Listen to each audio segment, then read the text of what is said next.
Welcome to Sales Bytes by Journey, where we talk about everything you need to know to be a killer at sales. I'm your host, Will Jenkins. Let's get it. Hello, and welcome to Sales Bytes by Journey. My name is Will Jenkins, CEO and founder of Journey, and your host here today. And I am joined by Jordan Reber, Executive Vice President at ARL Network. Jordan, thanks for being here. Hey, Will. It's good to be here.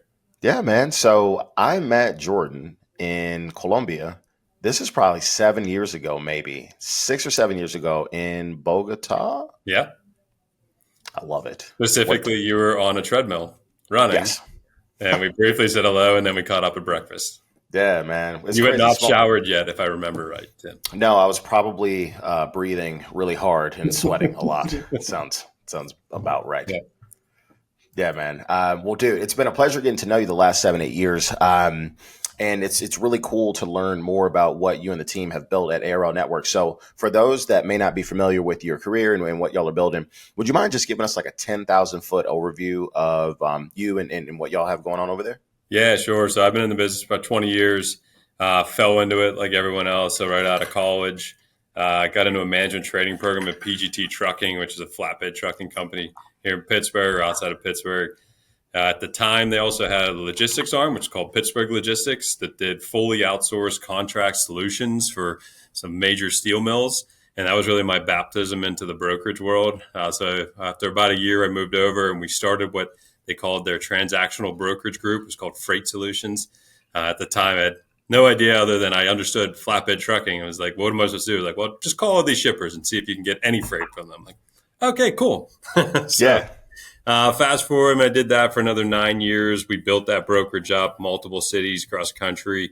After about 10 years of doing that, I met up with Ron Faraday, owner of ARL, and him and I just hit it off. And he brought a different component to what I was doing, really heavy in the drayage space, which I knew enough to be dangerous, but it was certainly an area for me to expand. And I think his network in the intermodal world, my network in the truckload world was just a nice marriage. And so I started to build a brokerage here at ARL. That has then since blossomed through our agent network, that we have a company store brokerage, we have an agent base as well, and then we have about 950 trucks that are also agent based, big supporters of owner operators. So heavy in the drayage space, although we are diversifying now into dry van, flatbed, doing a lot of drop trailer programs, things of that nature. So the cool part about the ARL network is it's always expanding and evolving and changing. So we are an asset-based trucking company with a logistics arm, but we can move around with our different agents based on opportunities that we have. And I think it's just really cool to kind of see these problems that we're solving for customers on a day-to-day basis. And I say we because there's just so many important people in the mix. And we're just here to try to help make the process go as smooth as possible. Awesome. Well, Jordan, I appreciate you taking some time to jam today on Sales Bytes. Let's dive into organizational skills and discipline. I'm excited to hear this from a sales guy. I know you're a sales guy through and through, so I want to see what you got for us. Yeah, and I think this comes from years of being in sales management as well. You know, it's incredible to me, and I get it. And most really good salespeople are not organized. That is definitely a thing. And when we're recruiting true like hunters, that is not, if they're not very organized, that's fine. We'll have a team around them to clean that up. I just think that, you could just discount that and say, yeah, I don't have to be organized because I'm a really good salesperson. But what if you were? And what if you could make yourself more efficient? And just to know exactly what I'm going to be doing next and to hold yourself accountable every single day. But by having these proper notes in there that when I would go into a call, like I could look down within 30 seconds, my brain is right back to that last phone call, that I'm jumping right back in. I get that person on the phone. I'm bridging the conversations. Hey, if you remember last time, these are the things we were talking about. These are things I was working on. Well, here I got some results for you. We talked through those. We get to the end of it. Okay, let me just understand what you said here. Let me read it back to you. I'm going to send you an email after this as well. And then this is my takeaways from it. Follow up with that email. Boom, into the CRM. Follow-up call. I told him I'd call back in 3 days. I will sure as hell call back within 3 days. If I set an appointment for 9 a.m., I'm going to be sitting there at 8:57 with all my stuff ready to go, waiting for them to jump on. Because I think you have to make everyone feel like they're priority number one, no matter how big of a customer they are. Like they should always feel like they're priority number one. And with your organization and preparedness to that, like you'll make the customers feel that way. And it's not just that you're another transaction going through there. So I think there's that full circle, getting yourself efficient and discipline. Like just, nothing will drive me more nuts than lack of discipline. And I get that sometimes it's just like us, like we're like that in our personal lives and professional lives. But like, man, if you just hold yourself accountable every single day, the things that you'll accomplish, and you watch your peers that have talent that just let it slip away because they let themselves off the hook. I'm like, man, just be a little more disciplined. You make so much more money. Yeah, man, it's crazy because you think about trying to stand out in this competitive market and then do what you can to help customers and really just win and move yourself forward. And a lot of things are just like showing up ready and prepared. Yeah. That's a lot of winning. Well, and two, nowadays, there's so much over email. Like you can get flooded with your emails. And I don't know, I look at some guys' stuff and there's like 2,000 emails and they're unread. And I'm like, I get it. There's a lot of BS that comes through. I'm like, but how do you even know what's coming or going if you don't kind of keep that clean? And then you'll notice it. I think when I'm dealing with salespeople that are now selling to us for different things, and like the amount of time it takes them to get back, or they're responding to anywhere they miss an email, I'm just like, yeah, you're probably not the most organized person in the world, and I can feel that. And Totally. look, we still may end up doing business with them, but it just takes longer. Always does. Always does. Yeah. So talk to me about ways that you have helped yourself become more organized in a sales, both, let's go individual contributor, and then let's think about sales leadership. Yeah. So as an individual contributor, and I never really left this mentality. It's really, from working in restaurants, I always looked at it as, when you started your shift, you had to make sure everything was ready to go as a cook. We'll take that analogy.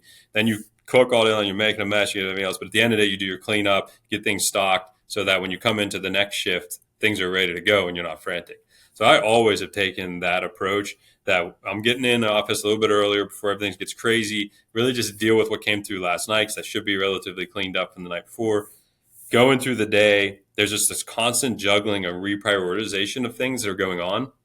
And then, but at the very end of the day, before I leave, there was always at least 15 minutes where I'm cleaning everything up. I'm going back over everything. Is there any follow-up I need to send now before I leave? If there's anything else that I can just make sure that it's going to be ready for tomorrow. And I already know probably the first 3 things I'm going to do tomorrow. So then overnight, once again, when I come back in, it's just handle whatever came through the night that I didn't get to handle properly. But here's my 3 things that I knew I was going to go do. And then you just rinse, wash, repeat. And the same thing happens over and over again. I was like, man, I don't know how people roll in the door like 1 minute before everyone else is going to start.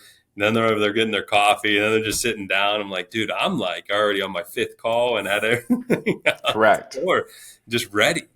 Yeah. There's a competitive advantage to being able to hit your desk and be ready, right? And that is different for everybody. But talking about the day before prep, like that sales day starts at the end of the previous day. Yeah. Every time. Yeah.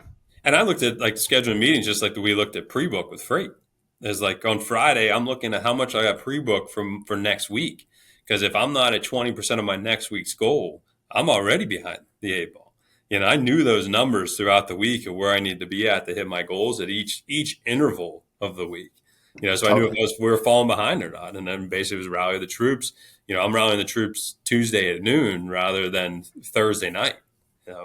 Man, you got to have that wherewithal and that foresight, right, to even know to think about that. So let's talk about it from a leadership perspective. Anything that you have taught yourself or have learned over years to stay organized and disciplined as a sales leader? I think there's an art to following up with your people without feeling like you're micromanaging them and playing Big Brother. And I think it starts with setting an expectation of just saying, like, look, this is how I monitor what's going on within the entire group, which you are part of this group. So just so you know, as things are going on, as I'm delegating things away, if I'm setting deadlines, like I have my own personal system to make sure that, things get done. If you get them done and report back to me and I see it, then I can just move on. But if you don't, it's going to trigger me to then just follow up with you or nudge you along. Like I get it. Things are busy. Things come up. So I'm kind of your next line of defense. And I think if you don't do that ahead of time, then it starts feeling like micromanaging. But as long as you're setting that expectation to the people up front, I always tell them all the time, like, don't just sit back and get frustrated with your people when they're not doing things. Like explain it to them up front so they know what to expect when you follow up. So anything else from a leadership perspective that you found to be helpful just with organization and discipline? Well, I think there's what you'll find as leaders, like it feels like you're trying to watch so many things at the same time, and inevitably things still sneak up on you. So it comes back down to either your org chart, or we call it an accountability chart. Within like what the expectation, who should be doing what, and knowing that as things get to me, obviously we got to put fires out all day long. But once that fire is put out, like let's sit down and do an autopsy on this and figure out. It's not the point blame at anybody. It's just to figure out, did we fail in a process or did we fail with the people? And if it was a process, let's look to revamp that process. If it was the people, what coaching can we give those people to make sure that this problem does not continue to happen over and over again? Because I think there's a lot of times it's just an easy way is just put a Band-Aid on it and then it comes up again. Yeah. And that's what I tell people, is like, if it's going to come up again, let's just stop and take a breath and do that autopsy. Man, we need to spend some time on another episode talking just about leadership, because you're getting me fired up. You're spitting some hot fire here. So this is one we'll have to peel back a little bit more. I do want to go into discipline. So I think discipline, in my opinion, has separated some of the best sales professionals I've ever worked with. I've worked with some people that were not the sharpest sellers, but were incredibly disciplined with their craft, and they ran laps around others. And others that you come in and they check all the boxes, they've got all the intangibles, and the discipline is not there and they don't see the same results. So let's say you've got somebody that's not inherently disciplined. What are some things that we can help them with or help teach them to become more disciplined? Well, I think prior to even just when we talk about organization skills, I mean, you've heard me say it before, we had that day one hustle mentality, actually, which I actually just got trademarked, by the way. No way. Day one hustle was trademarked. Good job. Don't know what the hell to do with it, but I got it. Yeah. But no, that mentality, explaining that to people, and I used to do it in interviews, and I would interview these people and say, look, it does not matter what we did yesterday. Every day is day one. We come in every day like it's our first day on the job, like we got everything to prove. We're humble, we're hungry, and we're just ready to work. I think that mentality, even to this day, I mean, I walked in this morning feeling that same thing of like, doesn't matter what I've done for 20 years, I've done nothing. It's time to go earn it today. So you come in with that mentality combined with then just having a plan prior to doing that and not just winging it every single day. You can't overthink things. Like there is the good ones will bob and weave and everything else. But at the same point, I had at least a structure of a plan of what I was necessarily going to do. And if it got derailed, it's only going to get derailed for one shift, because by the end of that shift, I'm going to reprioritize and then structure whatever I didn't do today. We're damn sure going to get that done first thing tomorrow morning. I love it, man. Day one hustle and structure are really big, especially if you're someone that you can have someone that has the day one hustle mentality, but they might not understand the structure part. They might just shoot from the hip completely. And that lack of structure is going to make it harder for them, even if they're disciplined, to manage follow-ups, and different things will fall through the pipeline, unfortunately, because as a seller, you've got 1,000 things moving all the time. Yeah. And if things get in the way of those follow-ups, I mean, you just wasted all that time and energy. Once again, if it's every one of those is an interview. So you could building great rapport, 3-4 calls. You just totally missed that 5th call because you weren't organized or whatever came up. I mean, things come up, doesn't matter. Once again, you got to make that prospect or that customer feel like they're number one in that moment. So clear the deck, make sure you're ready. But I think that comes back down to is if I knew that plan coming in, things start going haywire, I need to turn to my support system and say, hey, I got to make this call. I got to get on this thing here. Can you please just cover for me for like 30 minutes? I can do that. And so I can go on with this customer with a clear mind, and they don't need to know that I got all the things going crazy. Oh, yeah. Here. Yeah. So without that, you're just drowning, and eventually you're going to make mistakes. And guess what? Some people your manager may never know that you even missed those calls. Right. They're just leads that never became anything, but you should know that. And I would, at the end of the day, say, you know what? I own that. That's on me. It's going to happen, but I need help to make sure it doesn't happen again. I like it, man. So I'm going to go ahead and recap some notes, and then I want you to let me know if there's anything else you want to add here as we get ready to wrap up. So you mentioned that a lot of salespeople aren't organized. That's just really common. But what if you were, right? What if you held yourself more accountable? What if you had proper notes, all these different things to be ready to go and attack your pipeline? One thing that I really like that you mentioned as a synopsis is essentially, if you say you're going to do it, you're doing it. I'm there on time. I'm following up. I'm staying diligent with the pipeline. And that's a big difference between the people who are excellent at what they do and the people that are, relatively mediocre. Love the kind of cook restaurant mentality. So I show up, get my day ready. I also prepped the day before. So when I walk in, it's actually prepared and easy for me to go ahead and get it. And then a good end of day cleanup. And then the day one hustle, right? You've got to come in every day with a fresh slate and have a little bit of a plan of how you're going to attack it. So anything that I missed or anything else that you want to add?